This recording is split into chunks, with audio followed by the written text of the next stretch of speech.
Hi friends, ఈ వీడియోలో మనం రోజువారీ రాశి ఫలాలలో కర్కాటక రాశి వారి గురించి తెలుసుకుందాం.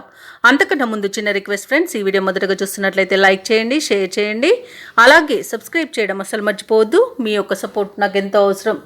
ఇక ఈరోజు కర్కాటక రాశి వారికి చూసుకున్నట్లయితే వ్యాపారాలలో పురోగతిని సాధిస్తారు. ఇక ఉద్యోగస్తులకు పదోన్నతులు అనేవి పెరిగే అవకాశం అధికంగా కనిపిస్తుంది. సన్నిహితులతో సఖ్యత కలుగుతుంది. ఆప్తుల నుండి విలువైన సమాచారాన్ని సేకరిస్తారు. అలాగే ఈరోజు కర్కాటక రాశి వారు దైవ దర్శనాలు చేసుకుంటారు, దేవాలయాలను సందర్శిస్తారు. దేవాలయాలను సందర్శించినప్పుడు మీరు ముఖ్యంగా గుర్తుంచుకోవాల్సింది మీ ఇష్టదైవం యొక్క ఆరాధన అనేది మీకు మంచి చేస్తుంది. కాబట్టి తప్పకుండా దిశగా ప్రయత్నించండి. ఇక సంఘంలో గౌరవ మర్యాదలకు లోటంటూ ఉండదు.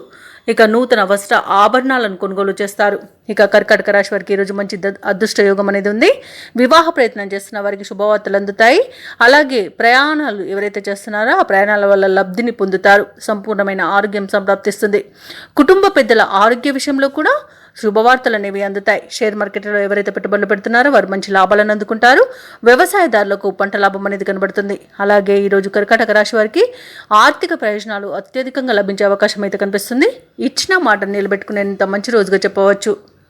ఇక కర్కాటక రాశి వారు ఈరోజు కొన్ని శుభకార్యాలలో పాల్గొంటారు. ఆర్థిక పరిస్థితి మీ అంచనాలకు తగినట్లుగానే ఉంటుంది. సన్నిహితులతో సఖ్యత నెలకొంటుంది. ముఖ్యమైన ఆహ్వానాలను అందుతాయి.